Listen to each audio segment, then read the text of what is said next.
Merci à toutes et à tous de nous avoir rejoints pour la conférence de rentrée Jeunes Agriculteurs. Il était pour nous important de pouvoir faire un point sur cette rentrée avec les différents points d'actualité assez chauds. On reviendra en détail sur l'ensemble des priorités politiques et du bilan de l'été, un point sur l'installation, un point sur les états généraux de l'alimentation et puis la PAC. Un point sur la gestion des risques, dossier du moment et entre autres avec ce qu'on a pu vivre cet été. On vous fera aussi un point sur le foncier avec l'ensemble des chantiers qui nous attendent sur ce sujet-là.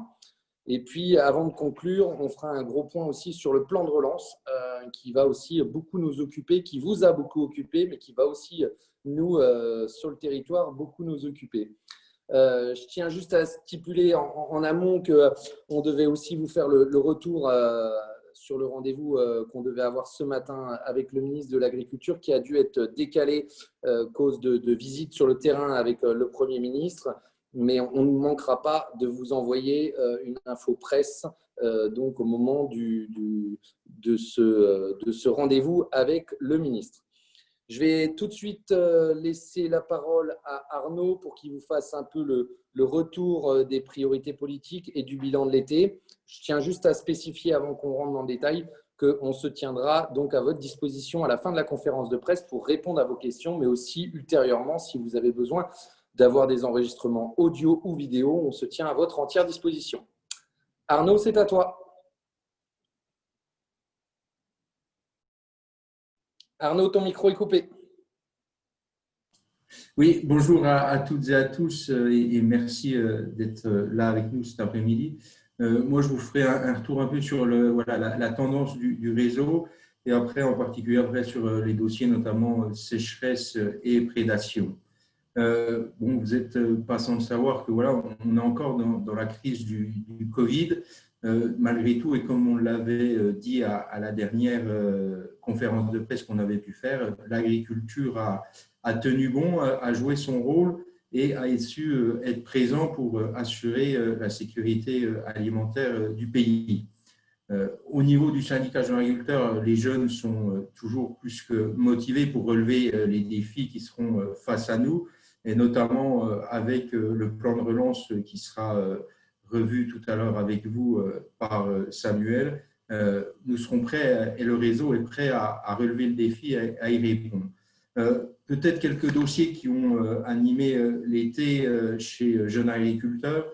Comme vous avez pu le voir, on a eu la reconduction et l'annonce par le Premier ministre de TODE qui est reconduit jusqu'en 2021. Ça avait été une bataille l'année dernière menée de front avec la FNSEA pour garder cette taxe-là qui était sous la menace de la suppression et qui aurait fortement impacté toutes nos exploitations et notamment dans le sud de la France.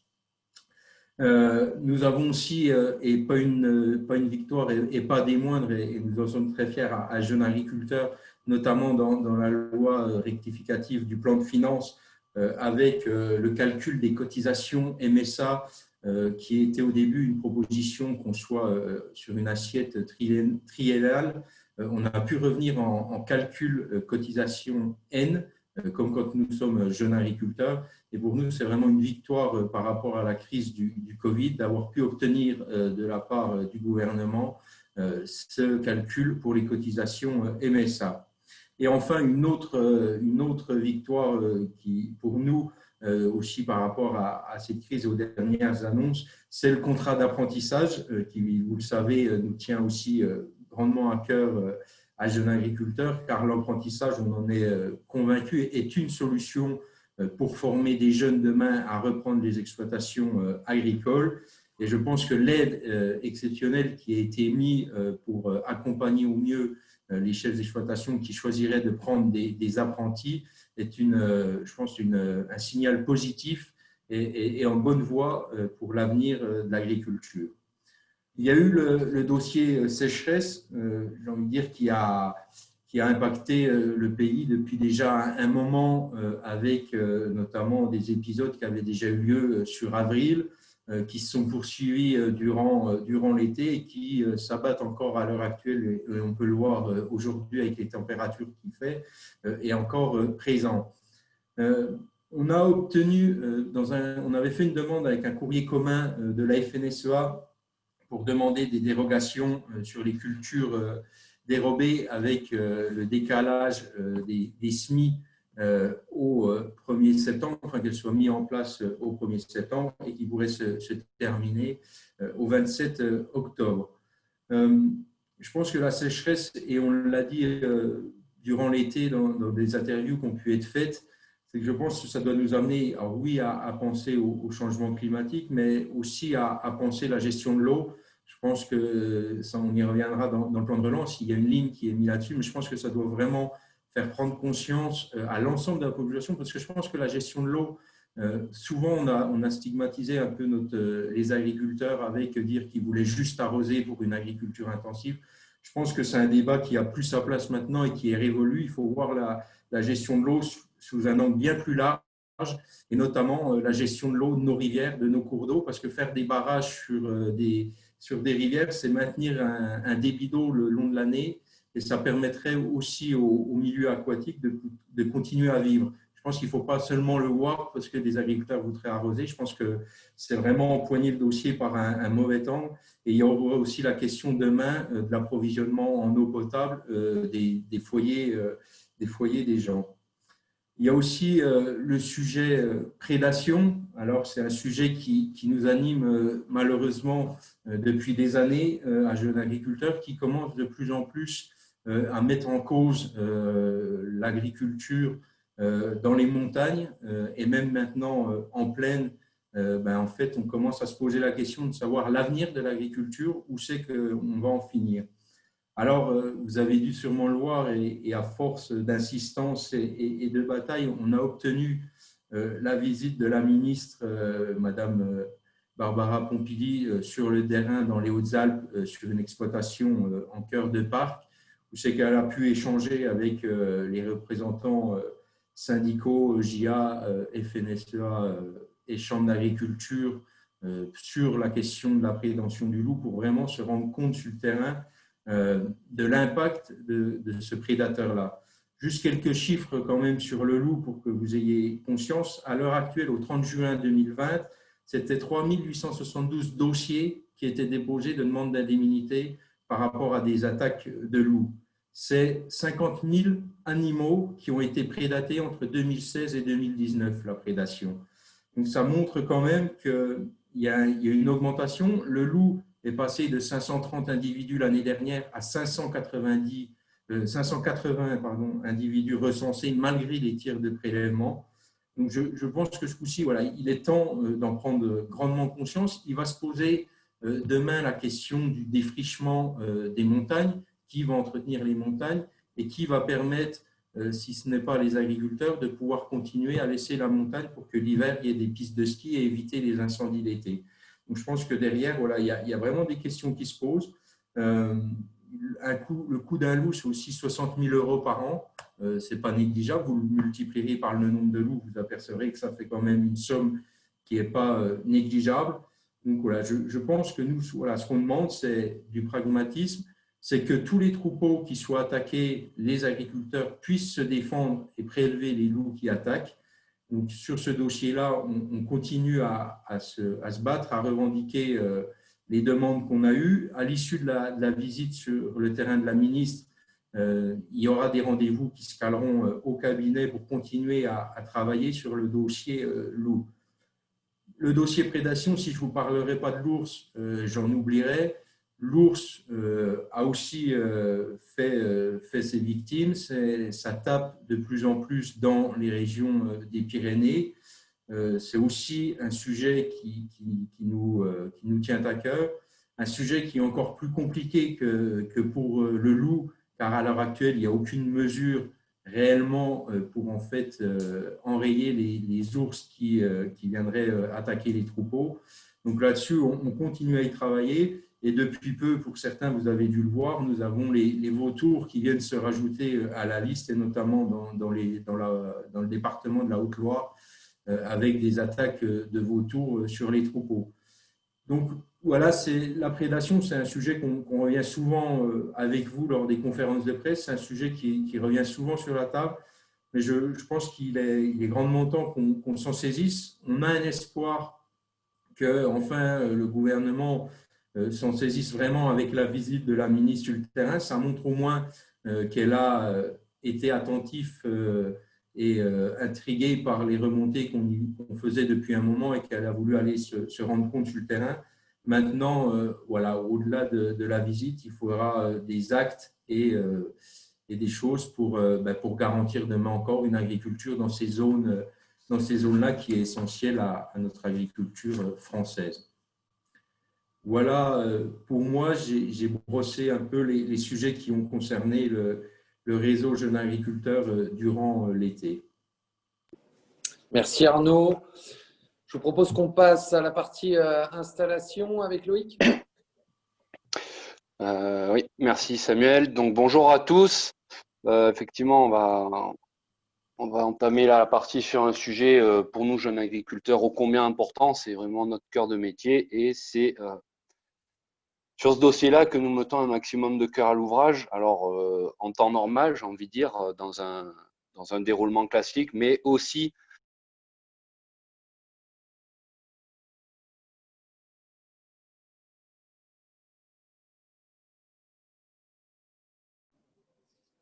Loïc, on t'a perdu.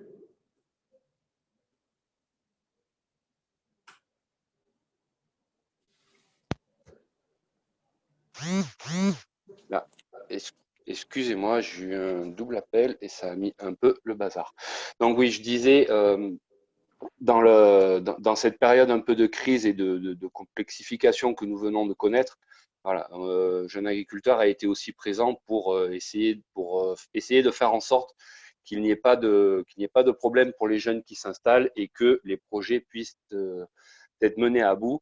Donc aujourd'hui, on sort un peu de on sort sans en être vraiment sorti, mais on reprend un schéma un peu plus normal. Donc maintenant, le travail de fond reprend.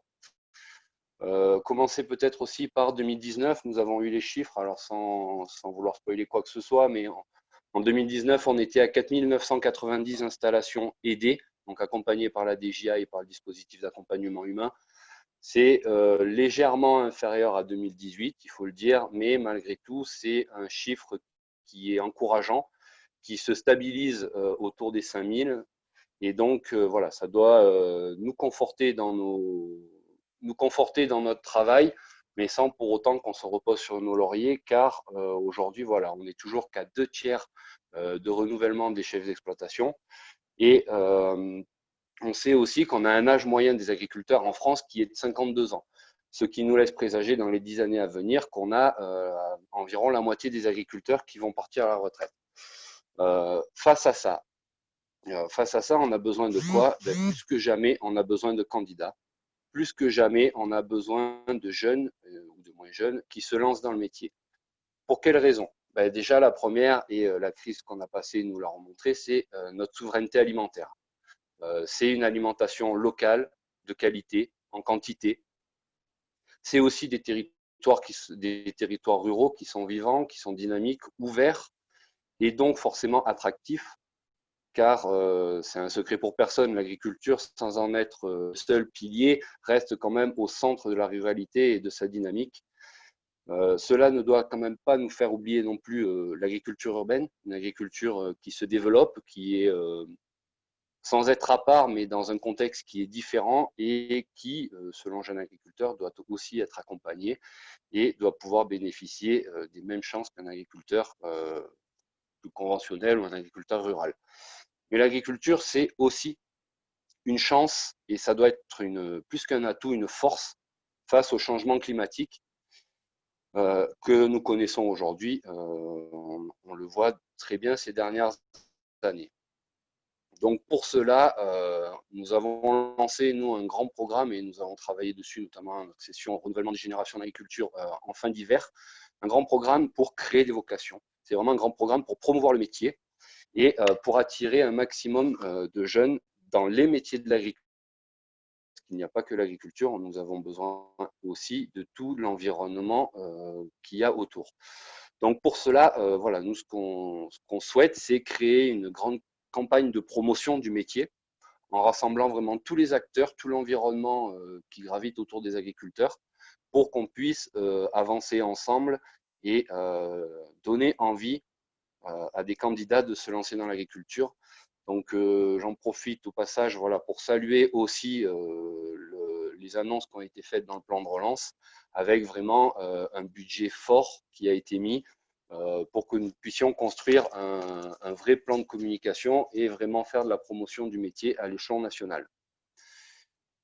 Donc on le dit, il faut attirer, oui, mais une des forces aussi de l'agriculture, c'est réellement ce dispositif que donc Jeunes Agriculteurs a su mettre en place pour accompagner les jeunes dans la réflexion, dans la création et dans la mise en œuvre de leurs projets. Donc ce dispositif aujourd'hui, avec des taux de réussite qui sont plus que satisfaisants, nous en sommes fiers, oui, mais en être fiers, ça ne veut pas dire qu'il faut qu'on se repose sur nos lauriers. Et ce dispositif doit sans cesse être amélioré, sans cesse évoluer pour répondre toujours plus aux attentes des porteurs de projets, mais aussi à l'évolution des profils des porteurs de projets et les accompagner au maximum dans leur création d'activité. Un autre chantier, alors on en parle depuis longtemps et on compte aussi encore plus s'investir dedans, c'est la transmission. C'est comment est-ce qu'on arrive à faire en sorte que les cédants aient réellement envie de transmettre leur exploitation à des jeunes plutôt que de laisser partir à l'engrandissement. Tout en maintenant aussi un œil, et c'est aussi important, nous, à Jeunes Agriculteurs, ça nous semble un élément incontournable, c'est de travailler fortement sur la formation des agriculteurs, que ce soit la formation initiale avant de se lancer, mais aussi sur la formation continue, car on est dans un métier qui évolue et on est probablement la profession qui a le plus évolué au fil du temps. Et si les hommes et les femmes qui composent cette profession ne se forment pas en continu, il y a un moment donné où ça va être compliqué de suivre. Si on en revient sur des sujets un peu plus d'actualité à court terme, on va entrer là dans une période, ça n'a échappé à personne, de transition entre deux programmations PAC, avec aussi des cartes qui sont rebattues, notamment pour la DJA, où les régions vont devenir des acteurs clés de la DJA. Voilà, nous, notre souhait à Jeunes Agriculteurs, c'est que pas se battre contre le courant, mais être sûr et s'assurer qu'au sein des différentes régions, on y ait une harmonisation de l'accompagnement qui soit humain et financier pour tous les jeunes qui veulent s'installer, peu importe où est-ce qu'ils s'installent. C'est vraiment quelque chose nous, qui nous tient à cœur et qui nous paraît essentiel pour ne pas créer trop de disparités. Nous veillerons aussi à ce que dans cette période de transition, bien évidemment, on ne revive pas les déboires de 2014, 2015 et de 2016, où on a passé plusieurs années de flottement, où les porteurs de projets en ont pâti. Et ça, voilà, c'est quelque chose, nous, que nous ne voulons absolument pas revivre, et surtout pas que les porteurs de projets le revivent. Et nous serons extrêmement vigilants à ce qu'il n'y ait pas de problème sur l'accompagnement pour les porteurs de projets, que ce soit un accompagnement économique, mais aussi un accompagnement humain autour de l'installation. Un autre point de vigilance aussi, vouloir attirer des jeunes dans l'agriculture, oui, vouloir les accompagner, c'est très bien, mais pour ça, voilà, nous avons besoin aussi que les budgets, et notamment le budget dans le PLF, soient à la hauteur pour que demain, on puisse accompagner au mieux toujours plus de candidats à l'installation en agriculture. Merci, c'est bon pour moi. Merci Loïc pour l'ensemble de ces éléments. Je vais donner la parole maintenant à Baptiste qui nous parle de la gestion des risques. Oui, merci Samuel, bonjour à toutes et tous. Pour faire le lien avec les deux précédents points entre ce qu'Arnaud vous a dit et Loïc, nous on souhaite dans cette période un petit peu d'aléas climatiques et pas que, aussi sanitaire et environnemental, on a la volonté chez JA de vraiment renforcer toute la partie prévention et formation au niveau de la gestion des risques, c'est-à-dire mieux former à la fois lors de la formation initiale, mais aussi pendant la formation continue durant toute la vie de l'agriculteur, les sensibiliser à mieux faire face à différents aléas climatiques, aux aléas aussi économiques, mais aussi sanitaires qu'ils peuvent connaître sur leur exploitation. Donc, c'est un des accents sur lesquels on veut vraiment promouvoir cette prévention et cette formation. Alors, c'est une prévention à la fois théorique, même pour la formation, mais il y a aussi la prévention pratique que l'on peut mettre en lien avec. On l'a vu dans le plan de relance qu'il y a un volet qui est consacré. Donc, ça peut aller sur le stockage de l'eau, sur les filets anti-grêle, d'autres outils qui pourraient être utilisés pour éviter aux agriculteurs de tout type de production confondue d'être soumis à ces aléas. Donc voilà, c'est un petit peu le premier point que je souhaitais développer avec vous. Le deuxième, c'est que dans notre plan de gestion des risques global, hormis la prévention et la formation, il y a le renforcement des dispositifs actuels dans lesquels les agriculteurs sont inscrits de façon le plus souvent volontaire dans des fonds, alors que ce soit sur des outils assurantiels ou sur des outils de mutualisation. Donc sur la partie assurantielle, notre volonté, elle est vraiment de renforcer cet outil et de le rendre plus attractif et plus lisible aux yeux des agriculteurs, que ce soit en production animale ou en production végétale, que l'on puisse vraiment faire évoluer ces outils pour qu'ils correspondent au mieux au terrain et aussi aux exploitations, voilà, que ce soit sur la moyenne olympique, sur les rendements, sur l'estimation des pertes, vraiment revoir l'ensemble de ce dispositif. Sur les fonds de mutualisation, donc, que l'on connaît notamment sur la partie sanitaire avec le FMSE, on souhaiterait pouvoir renforcer son rôle en développant aussi les filières qui en émettraient le souhait de vraiment favoriser leur développement et leur création pour justement faire face à ces risques sanitaires. Alors, le plus souvent, on prend la grippe aviaire en exemple sur la partie avicole, mais pas que. Sur la partie betterave, sur certaines maladies, ça peut en être utile. Donc, pourquoi pas, avec le changement climatique que l'on va connaître, avoir besoin de ce type de fonds pour d'autres secteurs agricoles. Ensuite, au niveau européen, il y a quelque chose que dans le cadre de la future PAC, qu'on voudrait pouvoir mettre en place, c'est de pouvoir avoir un outil qui nous permette de corriger les fortes variations des cours des matières premières, un genre de contrat cyclique adapté à la sauce européenne et qui serait bien sûr financé par l'Europe, mais qui nécessiterait aussi d'avoir un budget flexible d'une année sur l'autre. Donc, c'est l'une des conditions sur lesquelles nous devons travailler au niveau français et aussi au niveau européen. Donc, voilà un petit peu sur la partie jeunes agriculteurs, ce que l'on pouvait dire sur la gestion des risques. Juste revenir sur aussi un point sur lequel on a beaucoup travaillé depuis maintenant un an, c'est d'avoir, avec le copilotage de l'APCA, sur l'ensemble des outils qui sont mis à la disposition des agriculteurs pour la gestion des risques. Donc, il y a les outils économiques et nous, on a fait différentes propositions sur la formation vraiment très précises pour la formation des jeunes dans leur carrière pour faire face à ces aléas.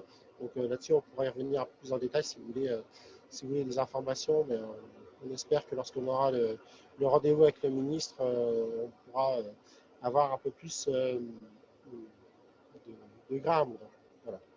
Et puis, que vous dire d'autre sur la gestion des risques? Normalement, j'ai fait le tour de ce qui fait notre actualité au niveau syndical. Donc, voilà, sur la partie aléas climatiques. Donc, on va avoir tout le court terme à gérer et puis le moyen long terme sur lequel nous allons avancer. Le deuxième point que je voudrais aborder avec vous, alors ça fait partie du projet de loi de finances, c'est sur le budget des chambres d'agriculture. Donc, comme souvent, on a le budget des chambres d'agriculture est remis en cause, comme tous les ans. Nous, on est plutôt partisans de bien défendre et d'avoir un budget quand même conséquent lié aux chambres d'agriculture, justement pour pouvoir permettre au plan de relance de prendre toute sa place dans le secteur agricole. Les chambres sont le relais sur le terrain, c'est le bras armé de l'agriculture pour justement mettre en place les changements, les adaptations que les agriculteurs auront à faire pour à la fois répondre aux demandes sociétales, mais aussi créer de la valeur ajoutée et se créer un revenu sur leur exploitation. Donc ça, c'est important. C'est une importance majeure au niveau local, départemental, mais aussi au niveau régional et national pour pouvoir négocier avec le gouvernement les différents points techniques de changement et de mutation de l'agriculture. Voilà, j'en ai fini pour ma partie. Donc, je laisse la main à Samuel. Merci Baptiste pour l'ensemble de ces précisions-là. Vous le savez, un sujet majeur aujourd'hui autour des discussions politiques, c'est bien sûr l'enjeu de la future politique agricole commune. Et puis l'un des axes aussi majeurs en tant qu'agriculteur, c'est de pouvoir gagner sa vie. Et entre autres, je vais laisser Aurélien Clavel pouvoir aborder ces deux sujets-là autour de la PAC et des États généraux de l'alimentation. Merci Samuel. Bonjour à toutes et à tous. Donc pour commencer, la politique agricole commune. Donc on est en pleine réforme de la prochaine PAC, donc qui est à l'arrêt depuis mars dernier dû au Covid. Donc nous souhaiterions, en tout cas on espère qu'un accord soit trouvé d'ici début 2021. Un accord pour la prochaine PAC, donc qui rentrerait probablement pas en vigueur avant 2023 avec 2 années de transition. Et ces années de transition potentielles, Jeunes Agriculteurs souhaitent qu'on maintienne les outils actuels pour assurer la stabilité des producteurs et de tous les agriculteurs dans l'Union européenne et particulièrement en France. On a parlé au niveau du budget, le budget dans en tout cas le premier accord de la Commission européenne, donc il n'y a rien de fixé, c'est un premier accord et des premières grandes lignes, un budget qui est plutôt en stabilité en euros constants. Mais on ne sait pas encore comment sera affecté ce budget, et en tout cas s'il y a une baisse de budget, Jeunes Agriculteurs a un souhait fort, c'est que la baisse soit linéaire sur l'ensemble des outils du pilier où il y aura cette baisse. À l'exception, bien évidemment, de toutes les mesures à l'installation, qu'elles soient du premier ou du deuxième pilier, car, comme il avait été dit précédemment, il y a un enjeu fort en France, mais également dans toute l'Union européenne, c'est le renouvellement des générations en agriculture. Et donc, nous avons besoin de maintenir des orientations fortes européennes. Et une volonté aussi, et on souhaiterait qu'elle soit mise en application dès la période de transition, c'est l'application de la définition du véritable agriculteur. Véritable agriculteur, c'est le nom qu'on donne au niveau européen, qu'on appelle plus couramment en France l'actif professionnel ou grossièrement l'actif. Car nous avons besoin de commencer à enclencher la démarche pour valoriser les femmes et les hommes qui sont sur nos exploitations. Donc, on souhaite mettre en place déjà la mesure dès la période de transition. En tout cas, dans cette période incertaine, on attend quand même un calendrier beaucoup plus clair très rapidement pour pouvoir avancer. En attendant ce calendrier, Jeunes Agriculteurs est proactif et sera proactif sur le sujet de la PAC, aussi bien sur la consultation publique qui est impactante, que les débats publics, que la concertation à tous les échelons, parce qu'il y a une partie de cette PAC et notamment toutes les aides non surfaciques du deuxième pilier seront régionalisées. Donc Jeunes Agriculteurs saura se mettre en avant en marche pour passer nos idées et faire passer nos idées à tous les niveaux, à tous les échelons. Et ça avec 4 axes de travail qui sont le premier, maintenir des agriculteurs nombreux sur l'ensemble du territoire, sur des exploitations de type familial, vivables et transmissibles. C'est aussi accompagner l'orientation des filières vers davantage de création et de partage de valeur avec les différents outils que l'on peut trouver avec la PAC et et dont la Commission mettra à disposition des États membres. C'est aussi sécuriser le revenu des agriculteurs face aux différents aléas climatiques, sanitaires, économiques, et renforcer la résilience des exploitations. Et ça fait écho avec ce qu'on a entendu juste avant sur la partie gestion des risques. Et un axe fort, le quatrième aussi, c'est construire un nouveau pacte alimentaire, c'est-à-dire qu'une des missions de la PAC est l'alimentation et la souveraineté alimentaire. Et donc, nous avons besoin d'amener de la sécurité alimentaire à l'échelle européenne, bien sûr, en prenant compte et en préservant les ressources naturelles et en maîtrisant les impacts environnementaux de l'agriculture. Voilà ces 4 axes qu'on souhaite mettre en application à travers cette prochaine PAC. Et comme on l'a dit, un axe fort pour garantir la sécurité alimentaire où l'alimentation a une part pour nous très importante dans la PAC. Et pour garantir cette sécurité alimentaire, nous avons besoin d'un développement et de mise en place de filières structurées et durables avec de vraies stratégies. Et ça, c'est une nouveauté et des nouvelles orientations pour jeunes agriculteurs que la prochaine PAC doit prendre en compte. Et quand on parle de filières structurées et durables, bien sûr, il y a le lien assez évident avec les États généraux de l'alimentation. Et donc, ça sera la deuxième partie de mon intervention, où si on revient un petit peu en arrière, les États généraux de l'alimentation ont proposé des outils complets aux différents acteurs des filières. On l'a dit précédemment, on l'a souvent dit. Malheureusement, ces outils et les états généraux de l'alimentation de manière générale ont été mis un peu de côté, en tout cas certaines mesures pendant cette crise du Covid. Et on voit là avec cette rentrée un peu à tous les échelons où beaucoup d'acteurs ont oublié un petit peu ces états généraux de l'alimentation. Mais jeunes agriculteurs le réaffirment. Nous avons besoin et nous devons reprendre les travaux et les remettre en application. Car le revenu des agriculteurs est une des parts importantes si nous voulons continuer à avoir des agriculteurs demain. Donc ces outils, même s'ils sont là, ils ne sont pas suffisamment appliqués. Donc nous demandons une prolongation stricte de l'encadrement des promotions et du seuil de revente à perte, car on commence à entendre parler de dérogation, alors même qu'on n'est pas allé au bout de l'expérimentation et qu'on n'arrive pas à tirer les conclusions de cette expérimentation qui, en plus, dès le début, a été largement contournée. Donc nous demandons cette prolongation stricte. Et on insiste encore une fois sur le fait qu'on doit aller au bout de l'esprit EGA. Il y a des bonnes initiatives qui avaient commencé avant la crise. On a pris l'exemple du lait, mais aussi dans d'autres filières où on commençait à voir les choses se mettre en place. Et donc, il faut aller au bout de l'esprit des EGA.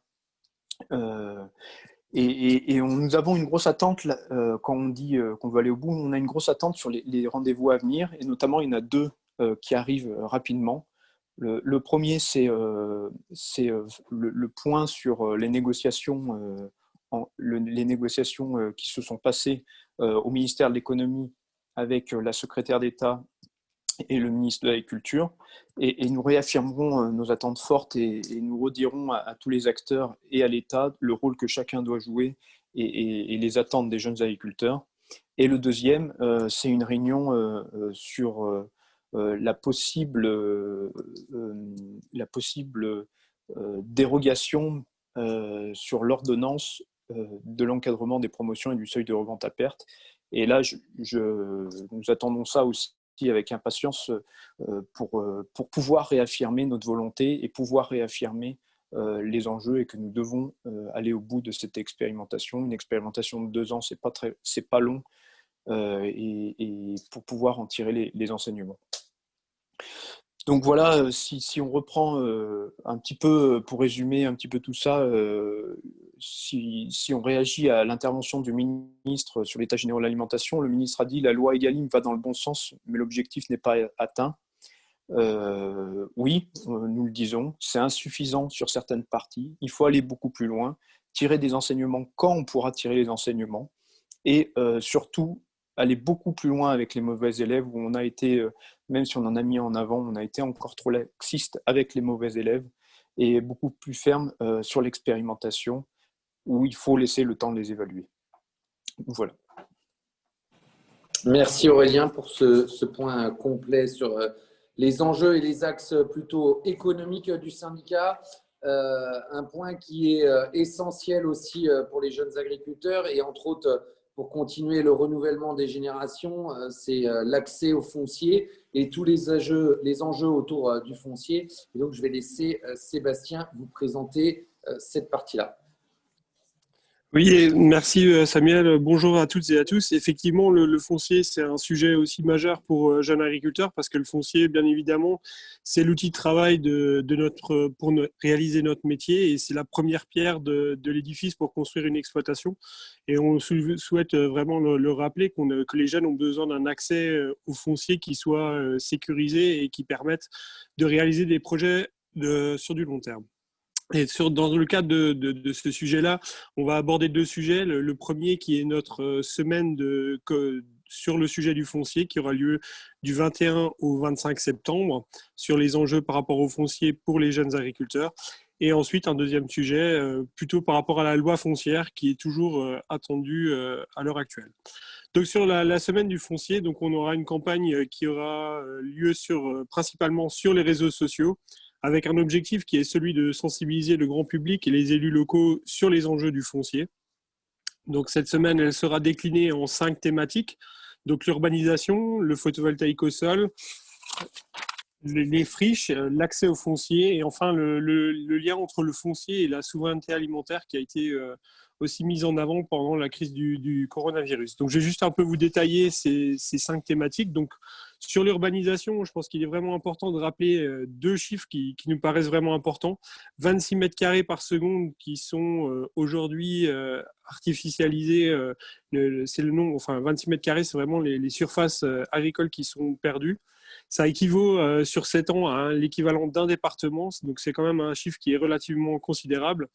Et la particularité de ce phénomène-là, l'urbanisation, c'est l'imperméabilisation des sols, donc qui pose des problématiques par rapport à la gestion de l'eau. Et c'est surtout le caractère irréversible. Dès que les terres sont construites, urbanisées, malheureusement, elles ne reviendront jamais à l'agriculture.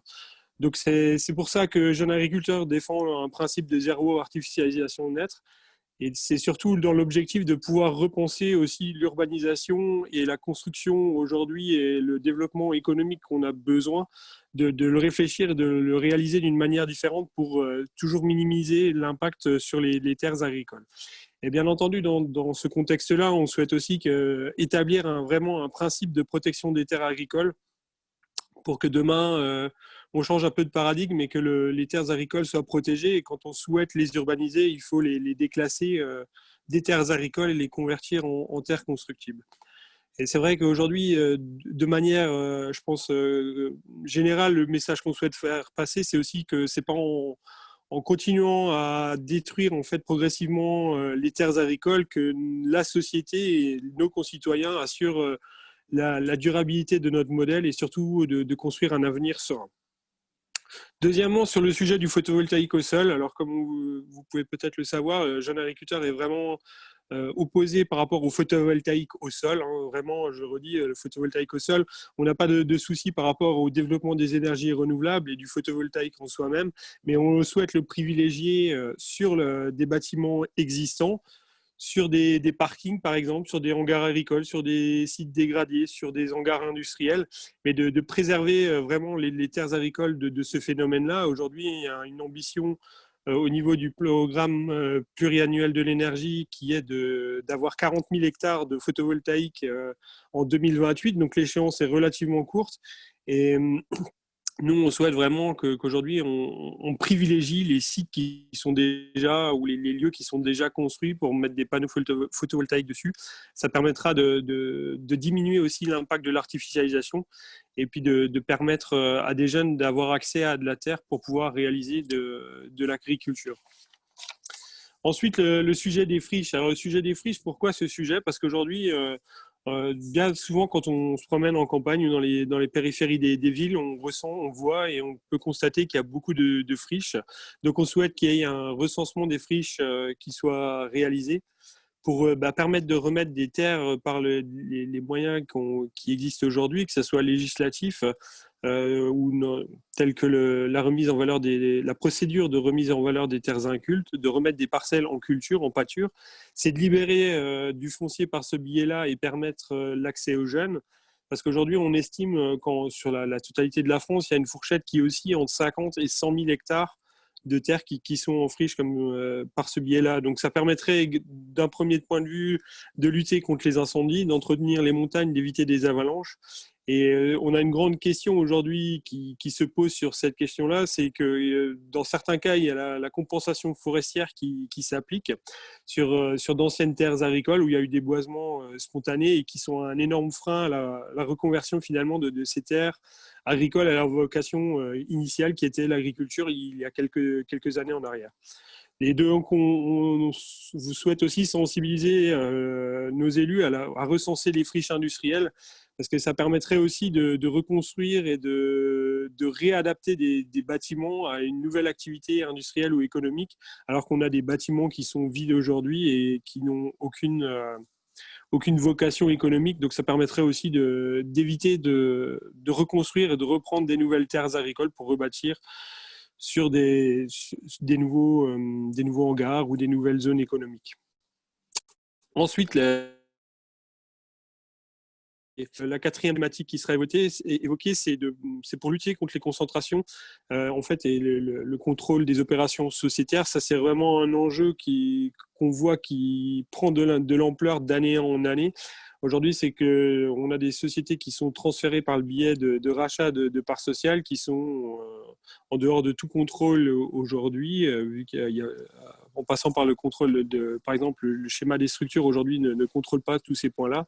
Donc, on souhaite réellement qu'on puisse avoir un moyen de contrôle pour permettre de continuer à installer des jeunes et surtout de préserver aussi notre modèle d'agriculture familiale qui est mis à mal par ce phénomène-là, où on va plutôt vers une agriculture qui s'industrialise et qui devient à grande échelle et qui est un peu au détriment des valeurs que porte notre syndicat. Il y a un réel enjeu qui va avoir lieu dans les prochaines années. Ça a déjà été dit par Loïc, mais un quart de la superficie agricole a vocation à être transmise dans les 10 prochaines années. Donc l'enjeu, il est considérable. Il faut qu'on trouve des outils qui soient adaptés pour permettre aux jeunes de rentrer dans le métier. Car dès qu'une transmission elle est effectuée, on ne revient pas en arrière. Si c'est le voisin qui a repris l'exploitation et qui permet un agrandissement, le jeune n'aura pas de chance quelques années plus tard pour pouvoir s'installer sur ces terres lorsque une exploitation est en cours de transmission. Donc il faut également réaffirmer l'importance du statut du fermage pour les jeunes agriculteurs, parce que ça permet aux jeunes d'avoir un accès au foncier qui soit sécurisé, qui permette de construire un projet dans la durée et qui permet surtout d'avoir un outil qui soit adéquat pour pouvoir s'installer, pour pouvoir construire un réel projet et dans la durée, pour pouvoir se projeter sur les années qui sont nécessaires pour emprunter, construire un projet et pour pouvoir vivre aussi décemment de notre métier.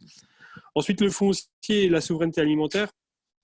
C'est vrai qu'aujourd'hui, c'est un sujet, la souveraineté alimentaire, qui a été remis un peu en exergue par le biais du Covid-19, où la chaîne alimentaire elle a dû tenir bon et les agriculteurs ont tenu bon pour maintenir la production agricole pendant cette période. Et c'est vrai qu'aujourd'hui, il y a vraiment un enjeu par rapport à toute cette souveraineté alimentaire, c'est de maintenir l'agriculture en place et de maintenir des terres agricoles. Et c'est surtout de passer par, bien sûr, une meilleure répartition du foncier, de créer des installations nombreuses qui créent de la valeur dans les territoires ruraux pour maintenir de l'attractivité aussi dans nos territoires ruraux, de garder des territoires vivants et attractifs, je l'ai déjà dit, et une production agricole, bien entendu, on a peut-être oublié de le rappeler, mais c'est souvent une exploitation, elle permet d'avoir 7 emplois qui sont indirects, donc c'est des emplois aussi qui sont la clé aussi de notre économie. Et donc, assurer la souveraineté alimentaire, ça passera aussi par le fait d'assurer des transmissions des exploitations et d'avoir des outils qui soient appropriés, notamment tout ce qui est un dispositif lié à la transmission. Et puis, bien entendu, ça passera aussi également par la définition du statut d'agriculteur actif qui nous est cher aussi à JA de définir qu'est-ce qu'est réellement un agriculteur et qui peut bénéficier de l'ensemble des droits et des outils qui sont mis à disposition de la profession et pour professionnaliser aussi notre profession. Ensuite, le deuxième sujet, la loi foncière. Donc, la loi foncière, c'est vrai que c'est un sujet qui revient depuis plusieurs temps. Aujourd'hui, c'est une loi qui est nécessaire et qui est attendue par la profession agricole. J'y ai travaillé sur ce sujet, sur le foncier, depuis la publication de notre rapport d'orientation sur cette thématique en 2015. Donc, ça ne date pas d'hier et ni d'aujourd'hui. C'est vrai que ça fait longtemps. Il y a des annonces qui ont été faites par le président de la République au Salon de l'Agriculture en 2019. Didier Guillaume a pu déclarer qu'en raison du Covid, le calendrier était décalé et ne permettrait pas forcément de la traiter. Mais nous, on attend toujours des décisions du gouvernement sur ce sujet. On constate des avancées par-ci, par-là sur certains sujets, comme par exemple la circulaire du 24 août du Premier ministre sur l'artificialisation des sols, notamment tout ce qui est les zones commerciales. Donc, on voit qu'il y a des sujets qui avancent quand même. Et nous rappelons que c'est aussi au service de l'État de faire appliquer les règles en matière de foncier agricole. Donc, c'est vrai qu'on assiste aujourd'hui à des plans de relance de grandes envergures qui vont vous être détaillés par la suite, notamment avec le volet agricole. Mais on a aussi besoin d'une loi foncière pour renforcer notre souveraineté alimentaire, pour maintenir notre modèle d'agriculture familiale. Agriculture qui est française, qui est la plus durable au monde selon The Economist. Ça a déjà été dit pour la 3e année consécutive, donc c'est quand même quelque chose d'important. Et on pense aussi que c'est par ce biais-là, notamment d'une loi foncière, qu'on arrivera à maintenir aussi notre statut et de rester sur le haut du podium. Et bien entendu, ça permettrait de maintenir des territoires ruraux vivants et attractifs, et puis de favoriser le renouvellement des générations en agriculture. Donc voilà, c'est par ce biais-là qu'on pense qu'il est réellement important d'avancer sur cette loi foncière et notamment de légiférer pour la mise en place d'un contrôle des structures qui régulent le marché des parts sociétaires. Voilà, merci à vous. Merci Sébastien. On va pouvoir attaquer la dernière partie de cette conférence de presse. On en a parlé tout au long et vous verrez que c'est assez cohérent avec ce que porte Jeune Agriculteur autour du plan de relance. Alors, ce plan de relance-là qui a été présenté par le gouvernement dans une première partie le 3 septembre et puis après plus en détail sur la partie agricole avec Julien de Normandie qui a pu détailler un peu plus l'ensemble des mesures. Ce plan de relance-là affiche un certain nombre de chiffres assez conséquents qui peuvent même faire peur. Ce qui nous intéresse, nous, aujourd'hui chez JA, c'est plus ce qu'il y a dedans et ce qui va vraiment permettre aux agriculteurs de se mettre en transition, de moderniser leurs outils et puis derrière de pouvoir avoir des outils au bénéfice de tous et qui servent à tous. Alors, juste peut-être un petit point de rappel, vous avez présenté donc, notre manifeste pour une souveraineté alimentaire qui était en 9 thèmes, articulés donc en 3 axes, je les rappelle. Donc déjà développer la résilience de l'agriculture française. Aurélien vous en a dit un mot tout à l'heure, complété bien sûr par Sébastien tout à l'heure avec l'outil de production qui est le foncier et la terre. Assurer le renouvellement des générations agricoles. Loïc vous en a dit un morceau, mais c'est vrai que dans notre manifeste, on va aussi beaucoup plus loin sur l'aspect de transmission. Tout le monde l'a dit, il est important aujourd'hui d'avoir un vrai dispositif à la transmission pour faire en sorte que demain, on aura encore des agriculteurs nombreux sur tout le territoire. Et puis, assumer une politique alimentaire européenne, internationale, cohérente, c'est bien sûr l'ensemble des traités, l'ensemble des échanges commerciaux. C'est aussi peut-être plus tard revoir le mandat de négociation des négociateurs, comme l'avait dit le président de la République pendant ses différents discours. Et donc, c'est l'ensemble de ces sujets-là que l'on a pu pousser.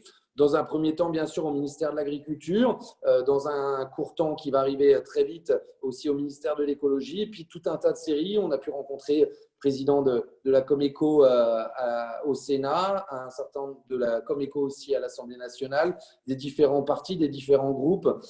Et donc, il est important pour nous de continuer à pousser ce manifeste-là qui est grosso modo l'ensemble des positions que Jeune Agriculteur a et a eu depuis les 10 dernières années. Ce lien, il est tout trouvé, bien sûr, avec le plan de relance, parce qu'on y retrouve un certain nombre de points. Alors, à soulever dans un premier temps, bien sûr, le renforcement autour de l'installation et, entre autres, de mettre les jeunes en transition dès leur installation. C'est ce qu'a présenté le ministre de l'Agriculture avec donc ce chèque qui va être fait aux jeunes pour pouvoir faire des bilans carbone sur son exploitation. Alors, ce bilan-là, il faudra aller au-delà du bilan. Il s'agira aussi que nous, on accompagne ces jeunes-là pour aller dans un diagnostic, pour mettre en place un certain nombre de préconisations pour que demain, les agriculteurs puissent se préparer à différentes mesures, à différentes réformes qui iront réellement sur le lien du carbone. On a d'ailleurs entendu la présidente de la Commission européenne sur ce sujet-là et qui souhaitait que le carbone soit un axe majeur de la future politique agricole commune. Le président de la Commission agricole à Bruxelles aussi en a parlé. Et donc, c'est dans ce sens-là qu'on a voulu pousser ce dispositif-là pour préparer ces jeunes. Beaucoup d'enjeux autour du territoire, on le voit bien dans les régions qui lancent des appels à projets justement autour du carbone, que ce soit sur du captage, du stockage, que ce soit de la replantation de haies. C'est aussi pour nous une manière de revaloriser les prairies qui est la culture qui capte et qui stocke le plus de carbone. Et donc, derrière, il va falloir passer en mode projet, mais aussi en mode rémunérateur. Et donc, que les agriculteurs puissent être rémunérés de ces services rendus à nos concitoyens. Le deuxième axe, Loïc a commencé à l'aborder, autour de la promotion métier. Alors, ce n'est pas nouveau ce que je vais vous dire, mais ça fait plusieurs années que Jeunes Agriculteurs poussent pour avoir un vrai plan de communication sur l'agriculture, mais pas seulement. Il s'agit bien d'avoir l'agriculture avec un grand A, avec tous les secteurs en amont et en aval, parce que c'est un secteur qui recrute. C'est un secteur qui recrute énormément. L'an dernier, au moment du Salon de l'agriculture, le président de l'ANIA nous disait que à instant T, c'était 26 000 emplois à pourvoir dans l'industrie agroalimentaire. Et donc, c'est pour ça qu'on pousse énormément pour avoir une vraie ambition sur les métiers de l'agriculture, un vrai spot publicitaire, comme d'ailleurs avait pu le faire l'armée ou l'artisanat. Et donc, c'est avec ce financement-là, j'espère qu'on pourra se doter d'un vrai moyen de communication pour dire aux jeunes que le métier d'agriculteur et les métiers de l'agriculture, c'est des métiers qui ont énormément évolué, qui utilisent énormément de nouvelles technologies. Et puis surtout, c'est un secteur sûr, c'est-à-dire qu'à la sortie de leurs études, ces jeunes-là pourront avoir directement un emploi sûr, de pouvoir aussi avoir un enjeu sur la souveraineté alimentaire, un métier assez noble, de pouvoir travailler à l'alimentation de nos concitoyens. Et donc, c'est dans ce sens-là qu'on va travailler et qu'on fera un certain nombre de propositions au ministre de l'Agriculture pour avoir un spot très étoffé qui représente tous les métiers de l'agriculture. Sur le plan de relance, d'une manière globale, un axe très important qu'on avait poussé autour de la structuration des filières et aussi, entre autres, sur l'aspect de la formation, un axe important chez Jeunes Agriculteurs. Et d'ailleurs, on le voit au travers des 4 millions d'euros qui sont mis par le ministère de l'Agriculture sur la formation à la négociation commerciale. Ce n'est pas tout à fait anodin d'être correctement armé pour aller négocier. Et donc, c'est important pour nous d'avoir un vrai programme de formation à la négociation. Il y a aussi les 60 millions sur le plan de la structuration des filières. Et donc, ça va dans la suite justement des EGA et de pouvoir renforcer un certain nombre de territoires avec de nouvelles filières ou en structurant beaucoup mieux justement les filières existantes. Et je pense par exemple, entre autres, à la viande bovine qui subit depuis quelques années un sort malheureux et auquel on a du mal à relever le défi de ramener de la valeur dans les cours de ferme sur cette filière-là. Beaucoup d'autres axes ont été développés. Le plan protéines, alors plan protéines, de pouvoir se doter réellement d'un plan protéines ambitieux en France pour éviter justement d'en importer, toujours en cohérence avec notre slogan qui était « N'importons pas l'agriculture que nous ne voulons pas ». Et justement, il est important de pouvoir avoir un plan protéines ambitieux pour répondre aux aspects justement d'alimentation des animaux, mais aussi de changement climatique en devenant autonome en protéines. Je ne vais pas retracer l'ensemble des éléments qui ont été dans ce plan de relance qui s'appelle France Relance. Beaucoup de sujets autour aussi de la forêt, de la rénovation de la forêt, beaucoup de sujets autour des abattoirs et de la modernisation des abattoirs. On en a énormément besoin, surtout quand on a pu voir les polémiques ces derniers temps avec les différentes vidéos qui ont été publiées.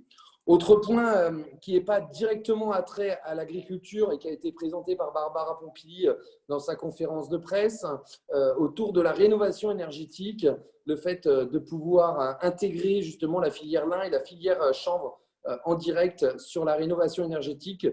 Ça suit le plan que Jeune Agriculteur a, de pouvoir structurer mieux ces filières, de mieux les accompagner et d'aller réellement créer de la valeur sur nos territoires avec ces filières-là.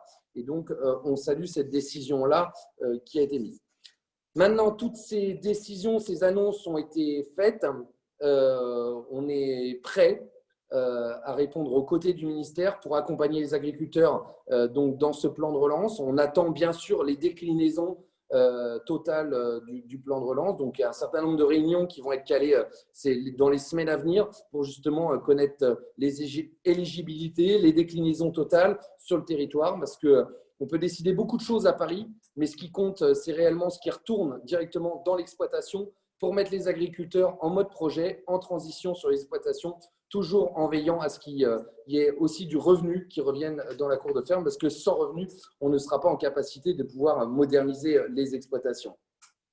Un point à souligner qui a été très important dans la conférence de presse du ministre de l'Agriculture, on a bien senti que deux choses étaient vraiment au cœur du plan de relance. Bien sûr, la transition agroécologique, énergétique. Et puis, le deuxième qu'on a vraiment ressenti dans la conférence de presse, c'était l'axe jeunes. Et tout au long de la conférence de presse, le ministre a fait énormément référence aux jeunes. Et donc, on se satisfait qu'il puisse y avoir une prise de conscience que le renouvellement des générations est un axe majeur et doit être un axe majeur pour les années à venir pour garder les agriculteurs nombreux sur tout le territoire. Voilà, on en a fini sur la présentation globale. Comme je vous le disais en introduction, on aura donc un rendez-vous avec le ministre de l'Agriculture dans les 10 jours à venir. On aura aussi un rendez-vous avec Barbara Pompili, ministre de l'Écologie, juste après, pour justement réaborder l'ensemble de ces sujets-là, écouter les ministres sur les différents éléments qu'on aura amenés. On a aussi besoin de beaucoup de réponses. Loïc vous l'a dit, sur l'installation, que ce soit sur le transfert de compétences, sur le cofinancement, sur le budget, et puis sur les différents avancées de la transmission. Baptiste vous disait sur la gestion des risques, on a besoin d'avoir le retour sur les 3 chantiers, on a besoin d'avoir une ligne politique claire pour que les agriculteurs puissent se doter réellement d'outils de gestion des risques concrets et efficaces sur leur exploitation.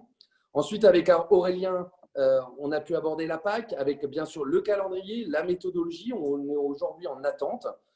On est aussi en attente de connaître les différents points de négociation que le ministre a avec la Commission européenne. Peut-être aussi aller un peu plus loin, connaître la stratégie que le ministre de l'Agriculture a mis en place avec peut-être des alliances et d'autres ministres. On a besoin aussi d'être éclairé, on a besoin d'être rassuré sur ces points-là. Sujet qu'Aurélien évoquait aussi sur les états généraux de l'alimentation, avec pouvoir avoir un diagnostic assez fin sur le retour de la valeur sur nos exploitations, pouvoir aller au bout de cette expérimentation-là pour en avoir réellement l'ensemble des contours et après pouvoir être capable de l'adapter. Ensuite, les demandes autour du foncier, Sébastien vous les a très largement détaillées, entre autres avec l'artificialisation, d'ailleurs qui fait partie du plan de relance global, et Barbara Pompili et le Premier ministre ont énormément insisté sur ce point-là. Donc, on est aussi en attente de l'ensemble des mesures qui vont être mises en place sur l'artificialisation, l'ensemble des axes autour de l'accès au foncier, autour de la réglementation, du rôle de l'État dans le contrôle pour justement favoriser l'installation. Et puis, bien sûr, être capable de rentrer dans le vif du sujet sur la déclinaison sur nos territoires de ce plan de relance. Voilà l'ensemble des points qu'on souhaitait partager avec vous, qu'on partagera aussi avec les ministres très bientôt, auxquels on ne manquera pas de vous faire un retour, bien sûr. Et maintenant, si vous le souhaitez, on peut passer à la séance des questions. Samuel, on a une première question de Stéphanie Senet. Une première question par mail. Donc, comment pourrait s'organiser la mise en place du bilan carbone dans des nouvelles installations? Quelles sont vos recommandations? Quelle méthodologie? Je ne sais pas si vous avez entendu la première question qui est arrivée à Gaëtan par mail. Donc, en fait, c'était le retour par rapport au bilan carbone. Et donc la méthodologie autour de l'application pour être en transition sur nos exploitations. Ce qu'on a expertisé en étant accompagné par les chambres d'agriculture, qui au passage, je rappuie ce que disait Baptiste tout à l'heure, vont avoir un rôle très important autour du plan de relance pour justement accompagner aussi les agriculteurs sur tout le territoire. Il s'agit pour nous déjà, avec ce bilan carbone, être capable de faire connaître aux agriculteurs où ils se situent par rapport à leurs émissions ou à leur captage de carbone. Ça nous paraissait très, très important parce qu'on parle souvent du carbone, le fait de capter, de stocker du carbone. Mais si on veut aussi demain emmener les agriculteurs dans la stratégie de bas carbone, il faut qu'on puisse avoir ce diagnostic-là d'une manière assez globale. Derrière, il devra s'accompagner justement de préconisations, d'un diagnostic complet qui pourra être fait par différents organismes. Entre autres, on a beaucoup parlé avec les chambres d'agriculture pour accompagner ces jeunes-là, pour justement soit diminuer les émissions de CO2, soit aussi en même temps d'être en mesure de capter et stocker plus du carbone, que ça soit avec la réintroduction de différentes espèces dans les prairies, que ça soit aussi éventuellement avec de l'agriculture de conservation en grande culture. On parle aussi de couverts dans l'interrang des vignes. C'est une panoplie de mesures qui pourraient justement accompagner les agriculteurs à justement capter et stocker plus de carbone. Et puis le dernier axe, il est économique, vous l'avez compris. Il s'agit pour nous d'être capable de répondre à des appels à projets. Pourquoi pas demain de bénéficier de fonds privés, de grandes entreprises qui, elles, ont des crédits carbone à utiliser et qui pourraient justement venir les placer sur nos exploitations, sur de la compensation carbone.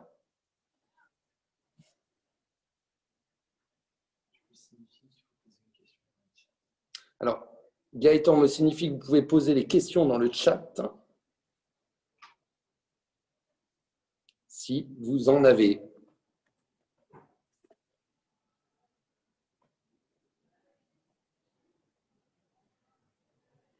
Ou de demander à prendre la parole.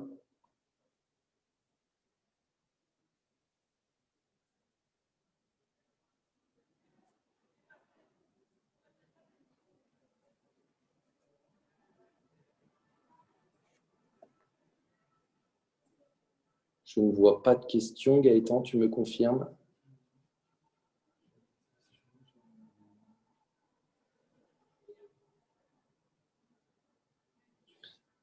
Mais écoutez, si… Ah, tata. Quel est le montant de l'enveloppe dédiée à ce bilan carbone dans le plan de relance? Alors, aujourd'hui, ce montant, il est doté de 10 millions d'euros. 10 millions d'euros qui vont être directement axés et fléchés sur les jeunes, donc sur présentation d'une preuve d'avoir fait son bilan carbone sur l'exploitation. Je ne sais pas si vous pouvez regarder, hein, si vous avez, il est en ligne sur le site du ministère de l'Agriculture. C'est l'ensemble des mesures de France Relance côté agriculture. Et donc, c'est pareil, je ne sais pas si je l'ai dit tout à l'heure, mais la campagne grand public sur les métiers et formations de l'agriculture et de l'agroalimentaire, donc qui était dotée aussi d'un budget de 10 millions d'euros.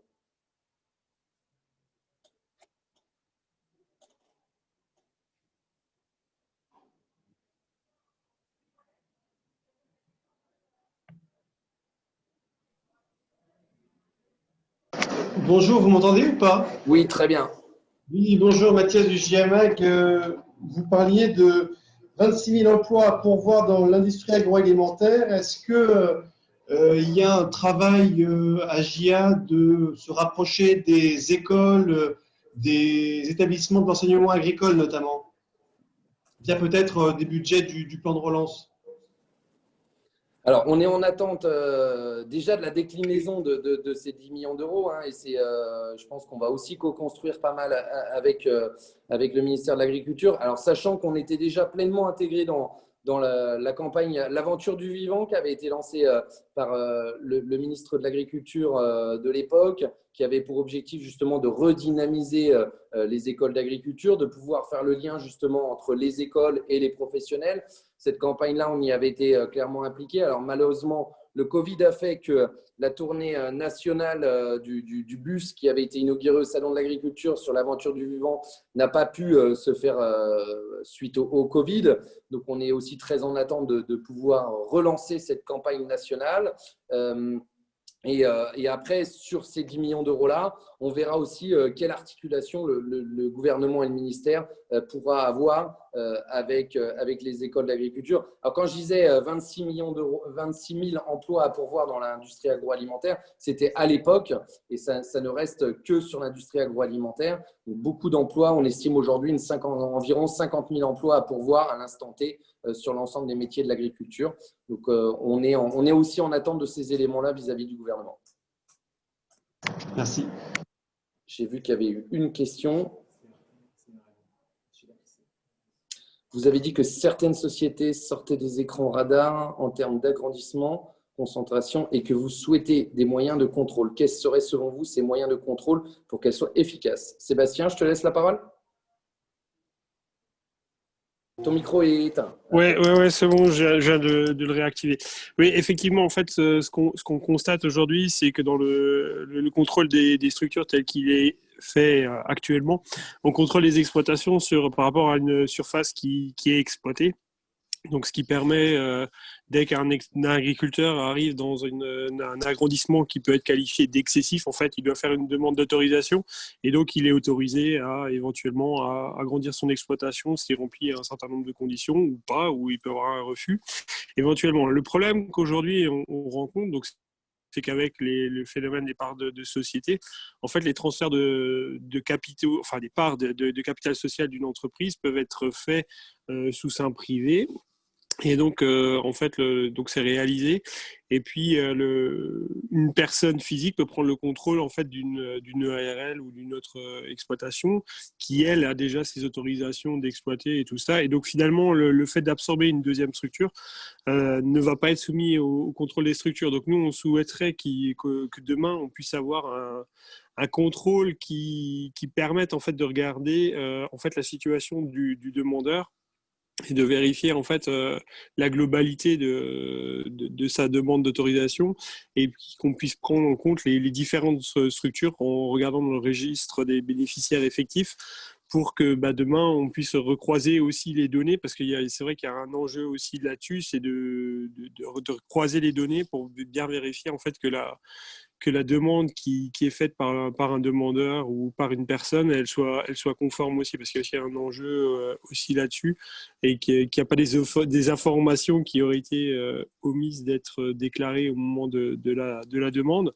Et donc, ça nous permettrait effectivement de pouvoir regarder et de quelle manière on pourrait autoriser à une personne d'agrandir ou de prendre le contrôle d'une autre entreprise. En fait, ouais, c'est vraiment ça l'enjeu.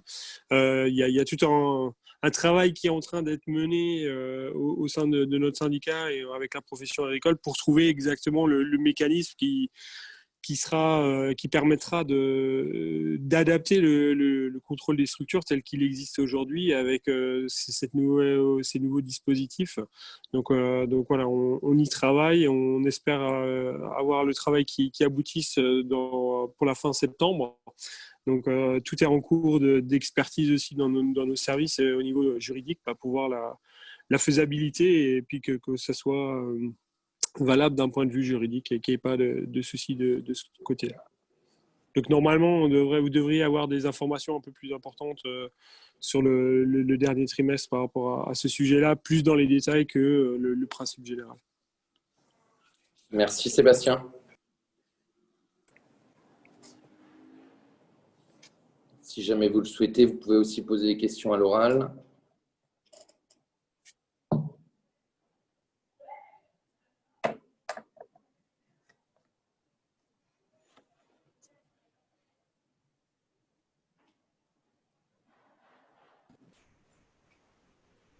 Écoutez, s'il n'y a pas de questions, il ne nous reste plus qu'à vous remercier.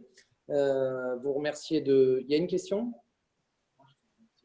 Ah, Marc, tu as réactivé ton micro. Tu voulais poser une question? Non. Écoutez, on vous remercie toutes et tous d'avoir pu prendre le temps pour justement assister à cette conférence de presse de rentrée. Comme je vous le disais, je vous le rappelle encore un coup, Gaëtan se tient bien sûr à votre entière disposition si vous le souhaitez pour des compléments d'information. Nous aussi, en tant qu'élus, on se tient à votre disposition bien sûr aujourd'hui, mais dans les jours à venir, dans les semaines qui arrivent, pour répondre à vos différentes sollicitations. On vous tiendra bien sûr au courant des différents rendez-vous et entre autres les deux principaux, donc le rendez-vous avec le ministre de l'Agriculture dans un premier temps, le rendez-vous avec la ministre de l'Écologie dans un deuxième temps, pour pouvoir vous faire un retour sur ces différents rendez-vous-là. Bien sûr, on se tient à votre disposition dans les semaines à venir sur toutes les déclinaisons du plan de relance. Il va y avoir un gros paquet de travail à faire et un gros paquet de travail à toutes nos structures départementales et régionales pour accompagner l'ensemble des agriculteurs dans ce plan de relance-là. Je vous souhaite une excellente après-midi à tous. Bon courage sous cette chaleur, sous ce soleil qui est revenu là un peu partout en France. Et puis à très vite. Merci beaucoup. Au revoir.